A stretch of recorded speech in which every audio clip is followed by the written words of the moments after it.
जय हिंद दोस्तों। IAS with Harimohan पर आपका स्वागत है।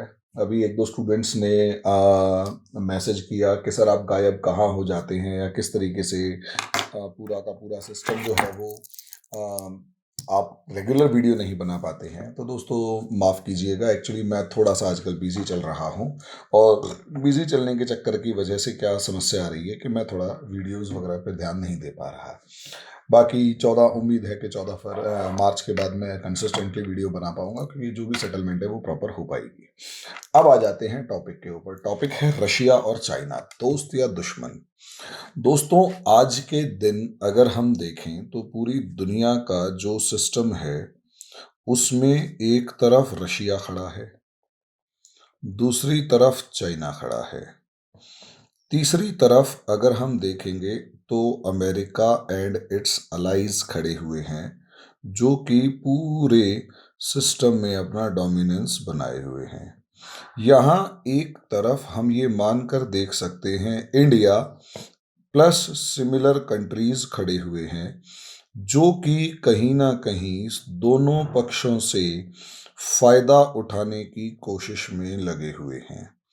इस पावर प्ले के अंदर अगर कोई ताकत से अपने आप को दोबारा उठाने की कोशिश कर रहा है, या यूं कहें इस पावर प्ले का जो फायदा उठाने की कोशिश कर रहा है वो है इंडिया, और ऐसे बहुत से देश जिसमें सऊदी अरेबिया भी है, ईरान भी है, टर्की भी है, और भी कई आप देशों के नाम देखेंगे जो कि कहीं ना कहीं अमेरिका, ना तो अमेरिका और उसके अलाइज यानी नाटो के साथ खड़े हुए, ना ही वो चाइना के साथ खड़े हुए, ना ही वो रशिया के साथ खड़े हुए। वो अपना एक अलग सिस्टम बनाकर खड़े हुए हैं। ऐसे में ये जो पावर प्ले है ये इन तीन देशों के बीच दिखाई दे रहा है, जो कि हम खुले तौर पर देख पा रहे हैं। इंडिया जो है उसके ऊपर रशिया भी दबाव डाल रहा है, अमेरिका भी दबाव डाल रहा है कि आप हमारा साथ दीजिए, हमारा साथ दीजिए। इंडिया कह रहा है देखो भाई, मेरे को अगर चाइना पंगा लेगा तो मैं बोल दूंगा, वरना मेरी तरफ से भाड़ में जाओ, तुम्हें लड़ना है लड़ो, मैं तुम लोगों को सप्लाई लाइन तुम्हारी मेंटेन रखूंगा, अपना इन्वेस्टमेंट मेरे यहाँ करो, मैं लड़ाई नहीं करूंगा। इंडिया बहुत फेयर प्ले कर रहा है। खैर मेरा काम अभी यहाँ पर इंडिया को डिस्कस करना नहीं, बल्कि रशिया और चाइना जो अजीब ही दोस्ती रखते हैं एक दूसरे के साथ। अब ये दोस्ती कहो, दुश्मनी कहो, फ्रेंड्स विद बेनिफिट्स कहो, या फ्रेंड्स अंडर कंपल्शन कहो, कुछ भी कहो, इस टाइम पर दुनिया को दिखाई दे रहा है कि रशिया और चाइना साथ साथ है। लेकिन हम इस चीज को भी नहीं भूल पा रहे कि रशिया और चाइना के मामले में चाइना रशिया को ज्यादा सपोर्ट नहीं कर रहा है। आप ये देख सकते हैं कि चाइना जो है उसने साइलेंस मेंटेन की हुई है, बिल्कुल साइलेंट है, चुप है, बिल्कुल जिसे कहते हैं फिंगर ऑन माउथ है, कि मतलब फिंगर ऑन लिप्स है कि भैया कुछ नहीं बोलूंगा चाहे कुछ हो जाए। रशिया लड़ रहा है यूक्रेन के मामले में, लेकिन अगर आप देखेंगे तो चाइना रशिया को गिरने भी नहीं दे रहा।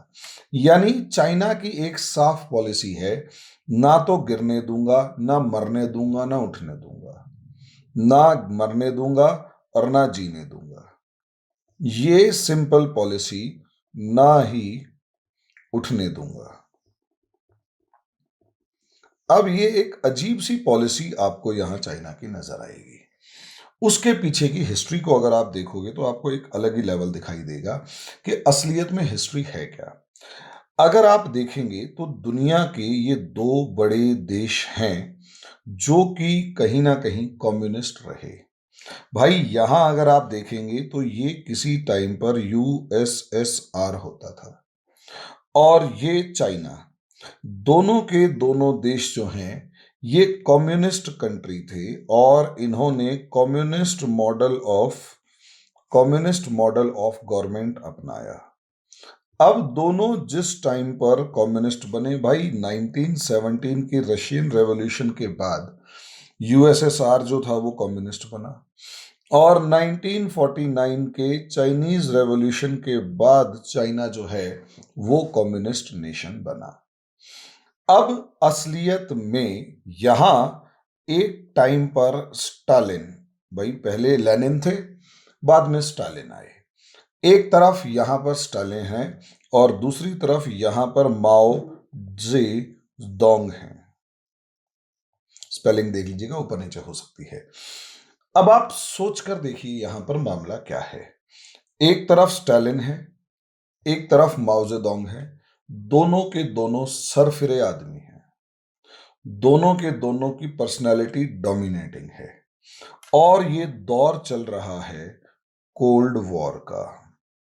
असलियत में दोस्तों कोल्ड वॉर को अगर आप देखते हैं तो कोल्ड वॉर जो है वो कहीं ना कहीं अगर हम यहां देखें तो कोल्ड वॉर की वजह से ही सारा खेल बिगड़ कर आया। कोल्ड वॉर असलियत में हम मानते हैं कि वॉर बिटवीन टू आइडियोलॉजीज था।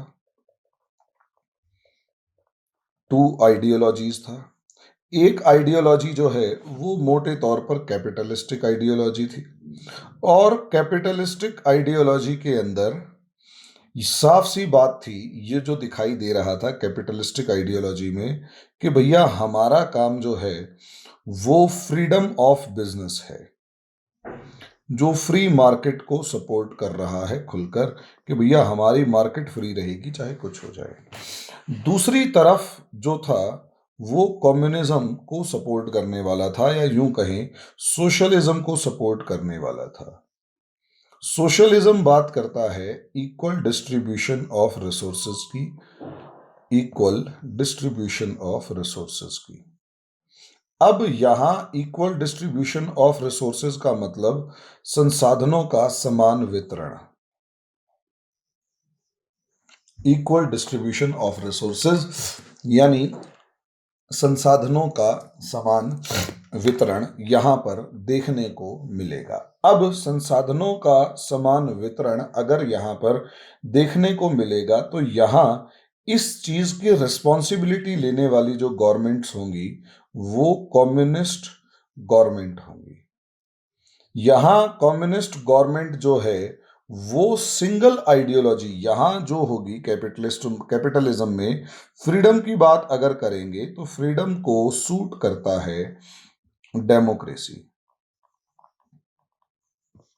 फ्रीडम को सूट करता है डेमोक्रेसी और डेमोक्रेसी के अंदर भी मल्टी पार्टी सिस्टम सूट करता है। अब ये मल्टी पार्टी सिस्टम, चलो अमेरिका का आप एग्जांपल लेंगे सर उसमें दो ही पार्टी है। अरे भाई वो सेंट्रल लेवल पर दो पार्टियां हैं, अगर आप ग्राउंड लेवल पर स्टेट बाय स्टेट जाएंगे तो हर जगह पर अलग अलग पार्टी है, अलग अलग आइडियोलॉजी, अलग अलग बकवास उनकी अपने लोकल लेवल पर चलती रहती है। अब इधर आ जाओ। अब कम्युनिस्ट पार्टी जो है वो सिंगल पार्टी सिंगल आइडियोलॉजी की बात करती है। Single party having single objective, single ideology and single objective. और यही चीज है कि ये हमेशा एक ही चीज के ऊपर कंट्रोल बनाए रखने की कोशिश करेंगे, एक ही बात पर डिस्कशन करेंगे, डिबेट करेंगे या एक ही सिस्टम होगा जो चलेगा, आइडियोलॉजी दूसरी नहीं होगी।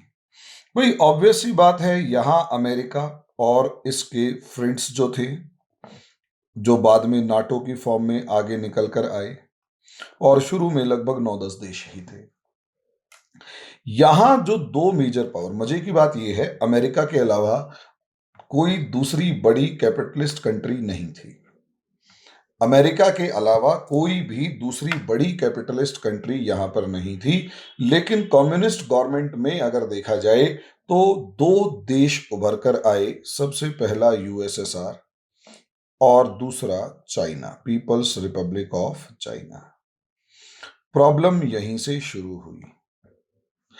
असलियत में यहां पर होना तो ये चाहिए था कि कोल्ड वॉर में इन दोनों के बीच की लड़ाई शुरू होनी चाहिए थी। भाई ऑब्वियस सी बात है, हम उम्मीद यही करेंगे कि एक तरफ अमेरिका और नाटो कंट्रीज खड़े हैं, अमेरिका और नाटो कंट्रीज खड़े हैं, लेकिन यहां दूसरी तरफ अगर आप देखेंगे तो यूएसएसआर और चाइना ये दोनों एक दूसरे के साथ होने की जगह असलियत में कम्युनिस्ट वर्ल्ड में इन दोनों के बीच में भी एक वर्सेस चल रहा था। ये वर्सेस ये एक अजीब सी टसल थी। क्यों? क्योंकि ये दोनों आपस में लड़ रहे थे, who would lead communist world, who would lead the communist world. ये इनकी सबसे पहली लड़ाई थी। चाइना का माओ जेडोंग, रशिया का स्टालिन कहता है कि भैया जैसा हम कहते हैं वैसा कीजिए, follow me, I am on the driving seat, what ever I am saying follow word by word without implementing any of your mind और ब्रेन, वट एवर। जो मैं कह रहा हूं वैसे आप करो, फालतू बकवास करने की जरूरत नहीं है। स्टालिन ऐसी मोटी बुद्धि था। माओ जेडोंग कहता है कि ऐसा क्यों भाई? स्टालिन कहता है कि सबसे पहले आइडियोलॉजी यूएसएसआर में आई, सबसे पहले गवर्नमेंट यूएसएसआर में आई। हम ही कम्युनिस्ट वर्ल्ड के पुरोधा हैं और लार्जेस्ट कंट्री है। हम कौन हैं? लार्जेस्ट कंट्री हैं। भैया माओ जेडोंग कहता है कि भैया इस क्राइटेरिया में तो चाइना भी तुमसे ज्यादा फिट बैठता है कि एरिया बड़ा होने से क्या होता है। आइडियोलॉजी के मामले में पॉपुलेशन तो सबसे बड़ी चाइना की है, तो हम सबसे बड़े हैं। और पहले आए तो क्या हुआ, नया तो हमारी आइडियोलॉजी है तो हम लीड करेंगे। यहां स्टालिन माओ दोनों आपस में आइडियोलॉजिकल कॉन्फ्लिक्ट के अंदर उलझ गए। ये मैं मानता हूं ये आइडियोलॉजिकल कॉन्फ्लिक्ट कम और लीडरशिप कॉन्फ्लिक्ट ज्यादा था, कि असलियत में लीडरशिप का मामला था। लीडरशिप पर कब्जा करने के लिए फाइट थी। यानी अगर आप यूएसएसआर वर्सेस चाइना को देखेंगे तो इन दोनों ने अमेरिका से बाद में लड़ना शुरू किया। पहले आपस में इनका कलेश शुरू हो गया लीडरशिप मामले में। दूसरा कलेश शुरू हो गया इकोनॉमिक पॉलिसीज मामले में। इकोनॉमिक पॉलिसीज के मामले में कम्युनिस्ट वर्ल्ड कहता है कि सारे दुनिया के गरीब आदमी हैव्स अलग हैं, हैव नॉट्स अलग हैं, तो हम सबको एक जैसी पॉलिसीज बनानी चाहिए। चाइना ने कभी भी रशिया की बैक सीट पर बैठना नहीं चाहा। वो हमेशा इस चीज को अपोज करता रहा कि भैया मैं तेरी बैक सीट पर नहीं बैठूंगा, मैं फ्रंट सीट पर बैठूंगा, ड्राइव मैं करूंगा। ये बिल्कुल ऐसे ही कि ड्राइवर कौन, और दो ड्राइवर गाड़ी में बैठे हुए और दोनों की आपस में टसल और दोनों एक दूसरे के बराबर के हों, तो वो एक दूसरे को लीड करते हुए देख नहीं सकते या एक दूसरे को ड्राइव करते हुए नहीं देख सकते। वैसी ही कुछ प्रॉब्लम जो है वो इस टाइम पर यहां पर रशिया और चाइना के बीच में थी। और सबसे मेन बात, इन दोनों के बीच में बॉर्डर डिस्प्यूट भी एक बड़ा इशू था। और उसके बाद बॉर्डर डिस्प्यूट के बाद एक region India and other neighbours of China, neighbours of China, ये भी एक बड़ा डिस्प्यूट मौजूद था। देखो लीडरशिप क्राइसिस में तो सीधा सीधा ये था कि चाइना कहता है मैं लीड करूंगा, यूएसएसआर कहता है भैया देखो मेरे पास पैसा ज्यादा, पावर ज्यादा, लीडरशिप ज्यादा, थॉट प्रोसेस ज्यादा, तो मैं लीड करूंगा। ये लड़ाई थी। अब इसी लीडरशिप के नाम पर दूसरा पार्ट ये था कि चाइना, यूएसएसआर जो है वो कंट्रोल्ड इकोनॉमी की बात कर रहा था, लेकिन साथ साथ कहीं ना कहीं हर चीज के मामले में वो दखल देता था दूसरे कम्युनिस्ट देशों के अंदर भी। जो रशियन इंटरफेरेंस था वो कहीं ना कहीं, रशियन इंटरफेरेंस वो चाइना को पसंद नहीं आया। और चाइना ने जब अलग रास्ता चुनने की सोची तो ग्रेट लीप फॉरवर्ड से लेकर कल्चरल रेवोल्यूशन से लेकर जितने भी मामले थे वो सारे के सारे आपको यहां पर नजर आ जाएंगे। तीसरा, बॉर्डर डिस्प्यूट्स को अगर मैं आपको बताऊं तो बॉर्डर डिस्प्यूट्स में चाइना और रशिया को ज्यादा अच्छा दोस्त ना माने, क्योंकि इन दोनों के अपने बॉर्डर डिस्प्यूट्स शुरू से रहे हैं और चाइना कहीं ना कहीं उस मामले को हमेशा कम से कम पिन तो मारता रहता है। जैसे अगर आप देखें, तो ये तो हम सब जानते हैं कि चाइना पता नहीं कौन से इतिहास के कौन से पन्ने को कब उठा के लाए और ये दावा कर दे किसी भी इलाके पे कि इस एरिया में हमारे महाराजा का एक कुत्ता आके पोटी करके गया था और वो इसीलिए ये एरिया हमारा होगा। या ये देखो, अभी हम यहाँ ढूंढेंगे, नक्शे में लिखा हुआ है, नक्शे में दिखाया भी गया है कि ये हमारा एरिया है क्योंकि यहाँ पर वो कुत्ता आया था। चाइना ऐसी इलॉजिकल बातें करके हिस्टोरिकल मैप्स पता नहीं कौन कौन से उठा के लाएगा और उसके ऊपर दावा ठोकेगा और क्या नाम है, सलामी स्लाइसिंग या अलग अलग पॉलिसीज के थ्रू एरियाज को, टेरिटरीज को कैप्चर करते रहने का उसका एक बिहेवियर हमेशा से बना हुआ है। अब हुआ क्या मामला, यहां देखिए।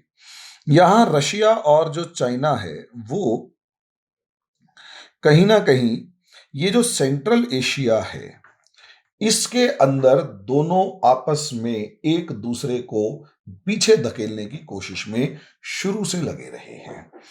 अब रशिया इस इलाके को, जिसे शिनजियांग कहते हैं, जिनजियांग, इस इलाके को रशिया कहीं ना कहीं एक बॉर्डर एरिया मानता था। बॉर्डर एरिया मींस एक ऐसा इलाका जो ईस्ट तुर्किस्तान फ्री है लेकिन रशिया के डोमिनेंस में रहा।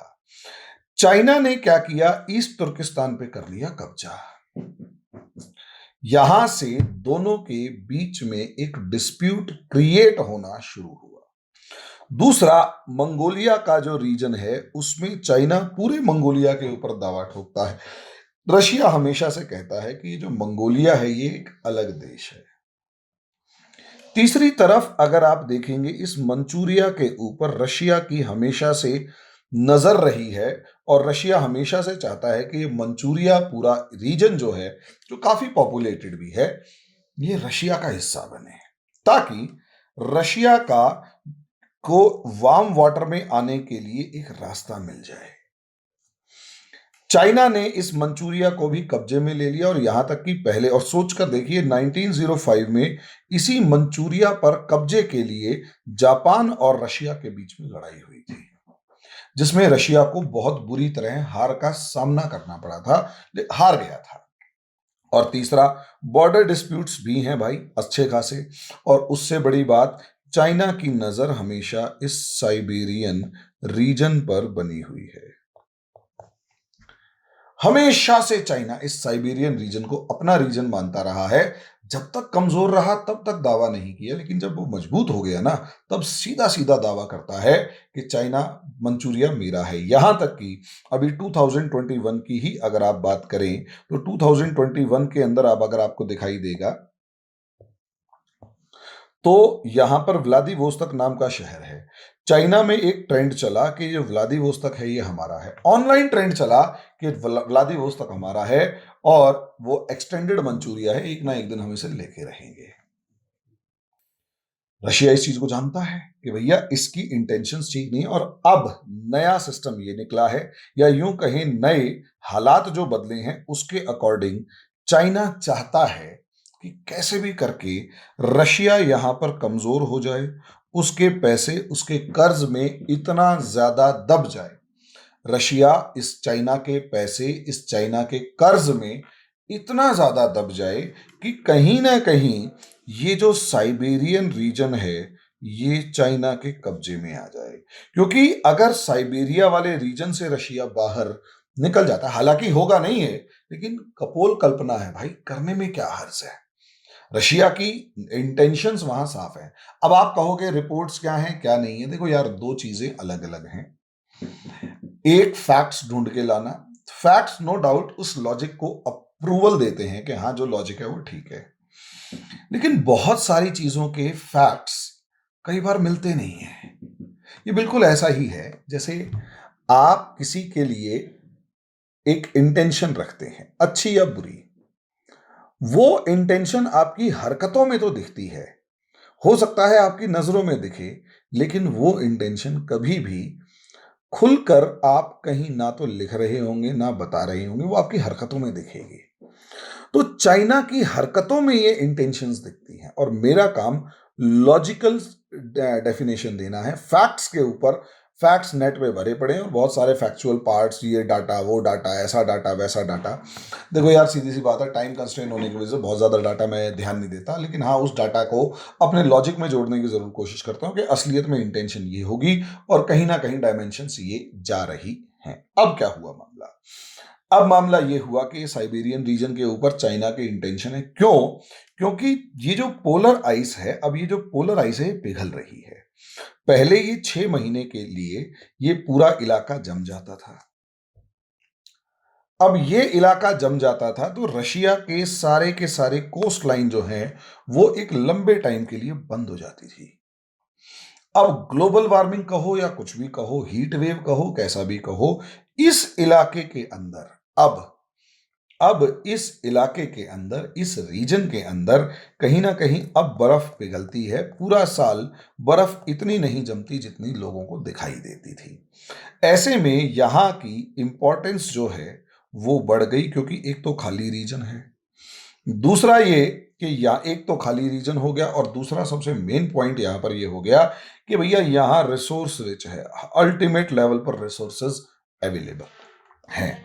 ऐसी सिचुएशन में चाइना जानता है कि अगर ये साइबेरियन रीजन इसके कंट्रोल में आ गया, ये पूरा, तो कितने सारे रिसोर्सेज की सिक्योरिटी उसे मिलेगी और यहां पहुंचने का मौका मिलेगा। यही रीजन है कि बीजिंग जो है वो बीरिंग सी, ये जो बीरिंग स्ट्रेट है, इस बीरिंग स्ट्रेट से होते हुए ऊपर नियर नेबरहुड और इस तरीके की पॉलिसीज बनाकर यहां पर इस पूरे आर्कटिक्स रीजन के अंदर अपना दावा ठोकता हुआ साफ नजर आ रहा है। तो ये तो बात हो गई हमारी बॉर्डर डिस्प्यूट के नाम की, और कहीं ना कहीं एक इंटेंशन की कि रशिया के ऊपर चाइना की नजर अच्छी नहीं है। अब इंडिया और नेबरहुड का मतलब के पीछे रीजन क्या था इनकी लड़ाई का? देखो यार, असलियत में मामला ये था कि आप यहां इनकी लड़ाई कब शुरू हुई? 1962 के आसपास। हालांकि उससे पहले जब चाइना ने तिब्बत पर कब्जा किया तब भी रशिया और चाइना की किटपिट शुरू हो चुकी थी, क्योंकि रशिया ने साफ कहा था कि इतनी ज्यादा एक्सपेंशनिस्ट पॉलिसी मत बनाओ, कहीं आपके पड़ोसी आपसे नाराज हो जाएं और कम्युनिज्म को पूरी दुनिया में फैलाने का जो हमारा ऑब्जेक्टिव है वो पीछे रह जाए। लेकिन चाइना इस चीज में मानने को शायद बिल्कुल तैयार नहीं था।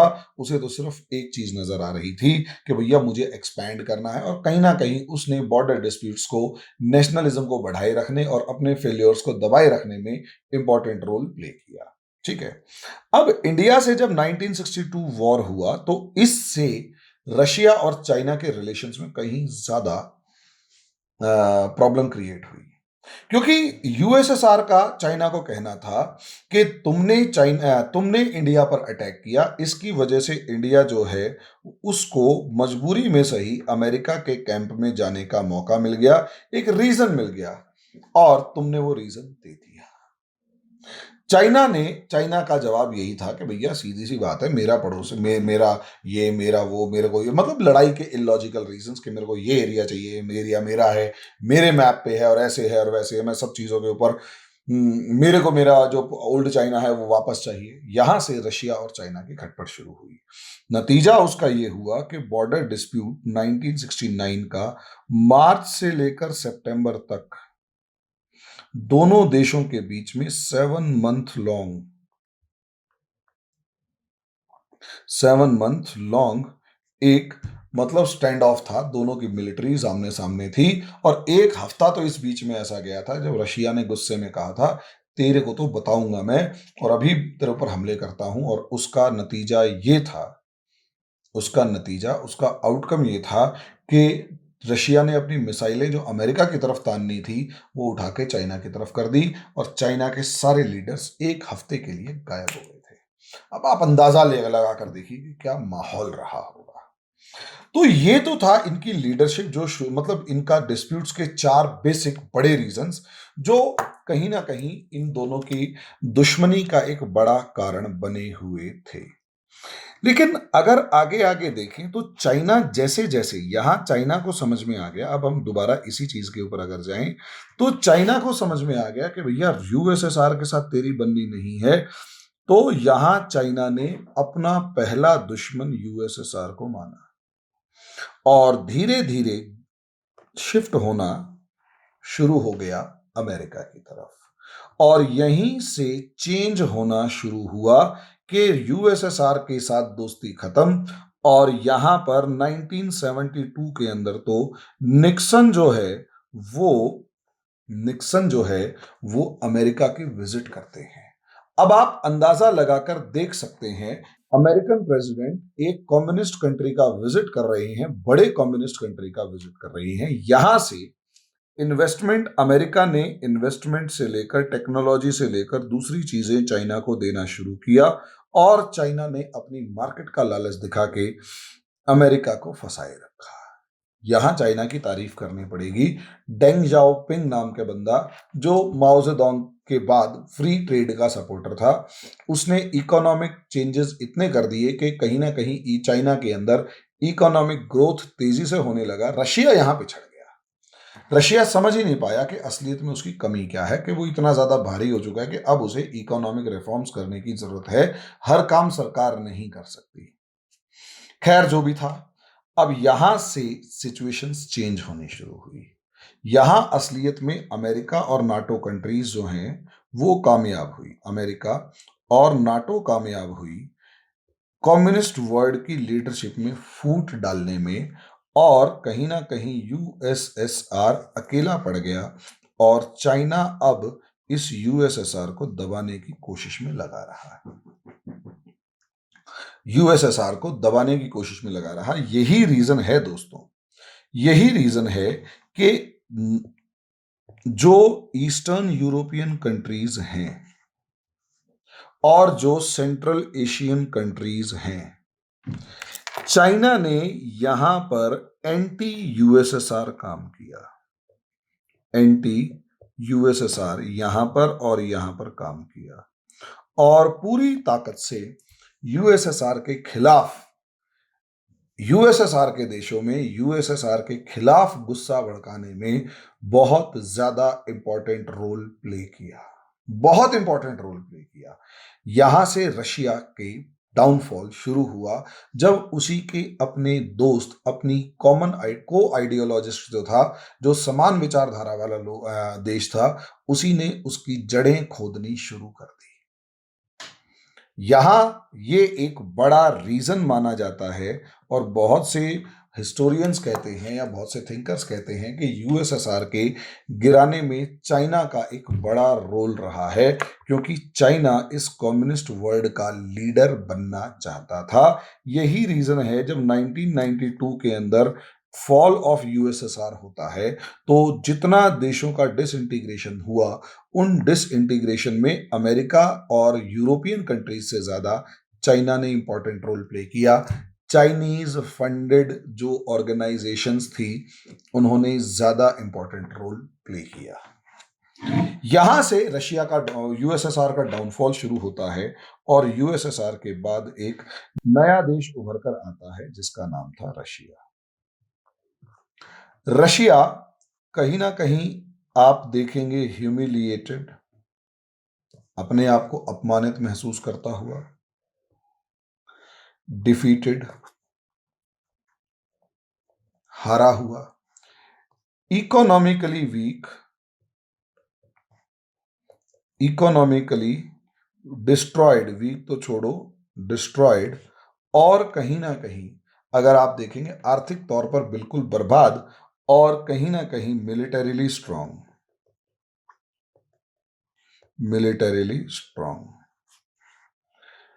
अब प्रॉब्लम यही तो है कि रशिया जो है वो कमजोर तो हुआ, लेकिन इतना कमजोर नहीं हुआ कि वो लीडरशिप छोड़ दे। आप देखिए, रशिया कमजोर हो चुका है, इसमें कोई दो राय नहीं है, लेकिन रशिया इतना भी कमजोर नहीं हुआ है कि वो अब लीडरशिप करने के लायक ही नहीं बचा। और यही रीजन है कि यहां से अब एक नया फेज और नया टसल शुरू होता है, और यहां से चाइना रशिया को अलग तरीके से हैंडल करने की कोशिश करता है। अब हुआ क्या, रशिया ताकतवर नहीं रहा इकोनॉमिकली, तो रशिया को इकोनॉमिक रिवाइवल चाहिए था, लेकिन कहीं ना कहीं चाइना जो है वो एक इकोनॉमिक सुपर पावर बनने की तरफ बढ़ चुका था और वो वर्कशॉप ऑफ द वर्ल्ड बन चुका था। इकोनॉमिक सुपर पावर बनने की तरफ बढ़ रहा था और वर्कशॉप ऑफ द वर्ल्ड बन चुका था। अब यहां क्या हुआ, ये जो रशिया था, इस रशिया ने इस चीज को समझा और कहीं ना कहीं चाइनीज इन्वेस्टमेंट जो हैं वो रशिया के अंदर पहुंचनी शुरू हो गई और यहां से इंडिया और रशिया के रिलेशंस में भी खटास आनी शुरू हो गई।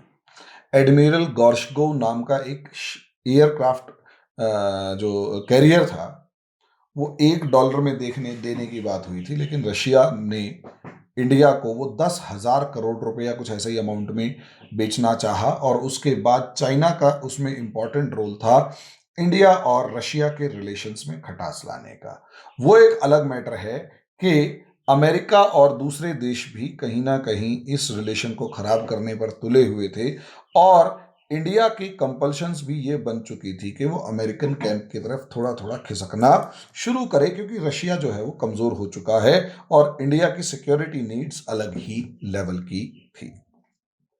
अब यहां क्या हुआ, अब यहां पर यह हुआ कि इन्वेस्टमेंट्स जो हैं वो रशिया के अंदर जानी शुरू हो चुकी थी और कहीं ना कहीं चाइना ने economic conquest of Russia, Russia को पैसे के दम पे खरीदना या पैसे के दम पे जीतने का प्लान बनाया और रशिया को डिपेंडेंट कर लिया अपने ऊपर। लेकिन प्रॉब्लम एक और आई, यहां आ चुके थे पुतिन। अब जैसे ही पुतिन आते हैं, पुतिन भी शायद इस चीज को समझ चुके थे कि बेटा भले ही अमेरिका और दूसरे देशों से हमारी लड़ाई होती है, लेकिन रशिया का सगा चाइना भी नहीं है और यही रीजन है रशिया ने यूरोपियन कंट्रीज के साथ अपनी डीलिंग इतनी बढ़ाई और खासकर ऑयल और गैस के नाम पर डीलिंग इतनी बढ़ाई कि हद से ज्यादा। अब जब इन्होंने डील करना शुरू किया, जब इन्होंने यहां पर अपनी डीलिंग बढ़ानी शुरू करी, तो उसका असर ये हुआ अमेरिका के अंदर कि सॉरी चाइना के ऊपर, कि रशिया कहीं ना कहीं only and only China dependent economy ना रह के एक डाइवर्सिफाइड, भले ही नेचुरल रिसोर्सेज का एक्सपोर्ट कर रहा है, लेकिन डाइवर्सिफाइड इकोनॉमी की फॉर्म में रशिया खड़ा हुआ। दूसरा, रशिया ने, अमेरिका ने पूरी कोशिश करी कि रशिया को खत्म किया जाए, लेकिन रशिया ने कहीं ना कहीं इन देशों में भी अपना इन्फ्लुएंस बढ़ाया। सीरिया के अंदर जिस तरीके से अपनी पोजीशन को मजबूती के साथ खड़ा करना शुरू किया और जिस तरीके से अफ्रीका में अपने पुराने दोस्तों को दोबारा खड़ा करने की तैयारी शुरू करी, वहां से दोबारा से रशिया का एक डोमिनेंस साफ नजर आने लगा और इस डोमिनेंस में पुतिन जो था वो इनका हीरो समझो या लीडर समझो। ये चीज चाइना कभी भी बर्दाश्त नहीं कर सकता। यही सबसे बड़ी प्रॉब्लम है। चाइना कैसे बर्दाश्त कर सकता है कि रशिया जिसके बारे में चाइना का सपना यह है कि एक ना एक दिन इसके सारे इकोनॉमिक पॉइंट्स को हम खरीदेंगे, सब चीजें, और वहां चाइना जो है वो डोमिनेट कर रहा है, वो रशिया डोमिनेट कर रहा है। यहां चाइना फ्लॉप होता हुआ नजर आया। लेकिन लेकिन लेकिन रशिया की एक मजबूरी है, चाइना की भी वही मजबूरी है। रशिया दो तरफ से दुश्मनों से घिरा हुआ है। एक तरफ ये जो नाटो कंट्रीज हैं ये लगातार अपना पावर आगे बढ़ा रहे हैं और अब नाटो रशिया के डोर स्टेप पर आ चुका है। हालांकि रशिया इस चीज को समझ रहा है और रशिया ने 2008 से ही रिएक्शन दिखाना शुरू कर दिया, जब जॉर्जिया नाटो में शामिल होने की अर्जी देता है और रशिया उसके 20% हिस्से पर 2008 में कब्जा कर लेता है।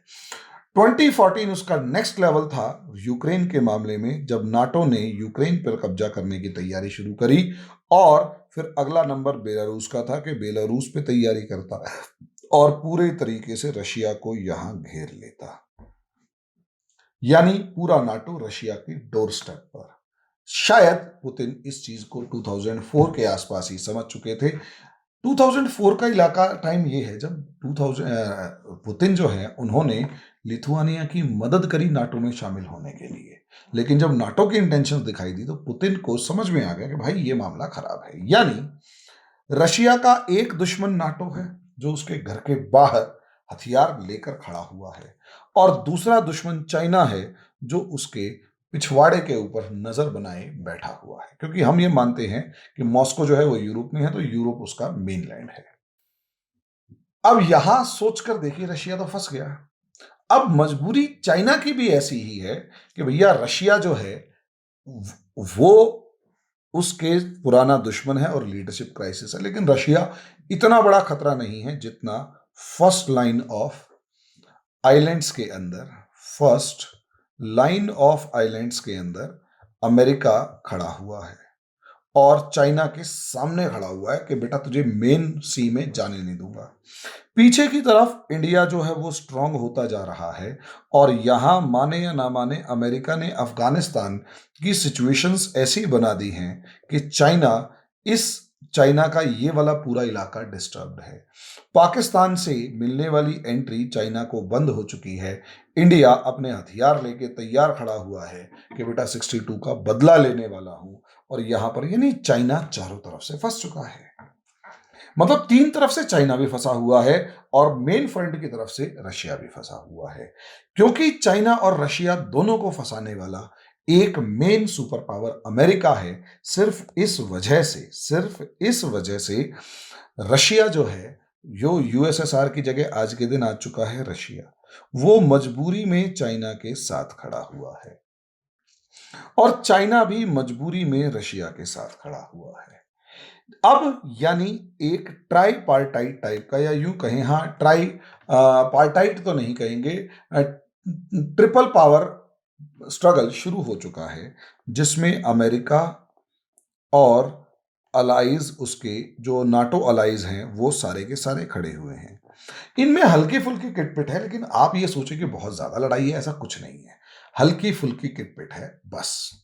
वहीं दूसरी तरफ अगर हम ऊपर की तरफ यहां देखें तो रशिया एक जगह खड़ा हुआ है और यहां चाइना एक जगह खड़ा हुआ है।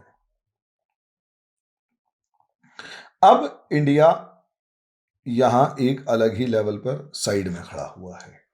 लड़ाई रशिया और नाटो अलायंस की, अमेरिकन अलायंस की कहां, यूक्रेन के अंदर हो रही है, और ताइवान मामले में अमेरिका और चाइना खड़े हुए हैं।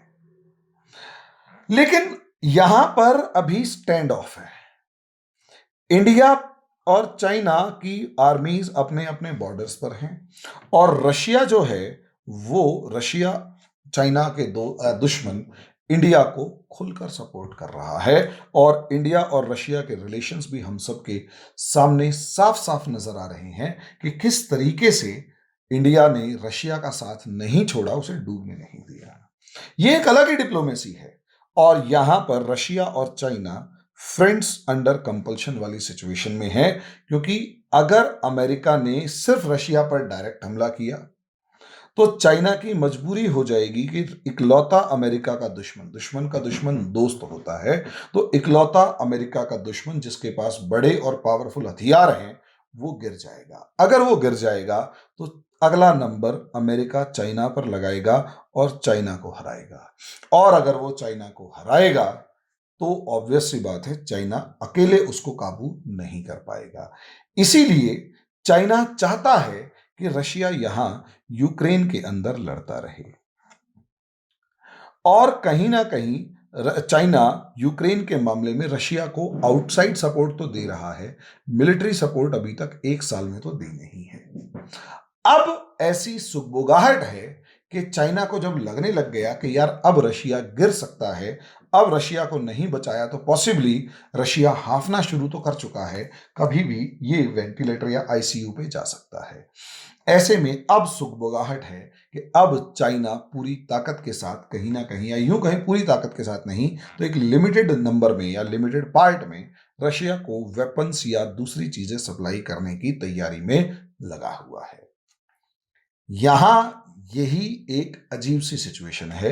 जब मैंने यहां पर लिखा ना मरने दूंगा ना उठने दूंगा, मजबूरी समझिए चाइना की और मजबूरी समझिए रशिया की, और यहां इस चीज का फायदा उठा रहे हैं अमेरिका और नाटो कंट्रीज, अमेरिका, नाटो और कुछ मामलों में इंडिया भी। ये एक अजीब सा सिचुएशन क्रिएट हो चुका है। अब यहां क्वेश्चन आता है कि अगर वर्ल्ड वॉर 3 शुरू हुआ, जो कि संभावना पूरी पूरी है कि अब 2025-26 के बीच में शुरू हो जाएगा, क्योंकि 2024 एक crucial year of the world है, क्रूशियल ईयर है। और 2024 में वर्ल्ड वॉर 3 शुरू होने की बहुत तगड़ी पॉसिबिलिटी है। ठीक है, तो यहां वो क्रूशियल ईयर शुरू होगा, तो उसमें समझिए मामला क्या है, उसे हम अलग से डिस्कस करेंगे। तो वर्ल्ड वॉर 3 जैसे ही शुरू होता है तो इंडिया की मजबूरी है कि इसे नाटो अलायंस के साथ ही जाना पड़ेगा, और रशिया की मजबूरी यह होगी, क्योंकि अब लड़ाई खुलकर शामिल हो चुके हैं और चाइना और रशिया को एक साथ मिलकर लड़ना है, तो रशियन सप्लाईज इंडिया को बंद होती हुई नजर आएंगी, क्योंकि इंडिया रशिया के ओपन अलाय चाइना को सपोर्ट कर रहा, वो वॉर कर रहा होगा, लड़ रहा होगा। ऐसी सिचुएशन के अंदर यहां वो टर्निंग पॉइंट आएगा और मजबूरी में इन दोनों देशों को अपनी अपनी एग्जिस्टेंस को बचाए रखने के लिए एक साथ आना पड़ेगा। और अब तक जो एक दूसरे की लेग पुलिंग कर रहे हैं, एक दूसरे को खत्म करने की, अंदर ही अंदर खत्म तो नहीं, कमजोर करने की कोशिश कर रहे हैं, वो सिचुएशन अब यहां रह नहीं पाएगी। और यही रीजन है कि चाइना और रशिया अजीब से दोस्त हैं। ना तो मरने देगा चाइना रशिया को, ना ही खड़े होने देगा, रेंगता रहेगा वो रशिया चाइना के लिए। ठीक है, तो दोस्तों ये एक छोटा सा डिस्कशन इस टॉपिक के ऊपर। अभी बहुत सारे ओपिनियंस है जिसके ऊपर डिस्कशन करेंगे, और मैं जब कंसिस्टेंट होऊंगा तो इन चीजों को लगातार आपसे डिस्कस करता रहूंगा। आप कमेंट बॉक्स में जरूर बताएं कि असलियत में आपको ये चीजें कितनी समझ में आई, किस तरीके से आई। अभी के लिए इतना ही, धन्यवाद।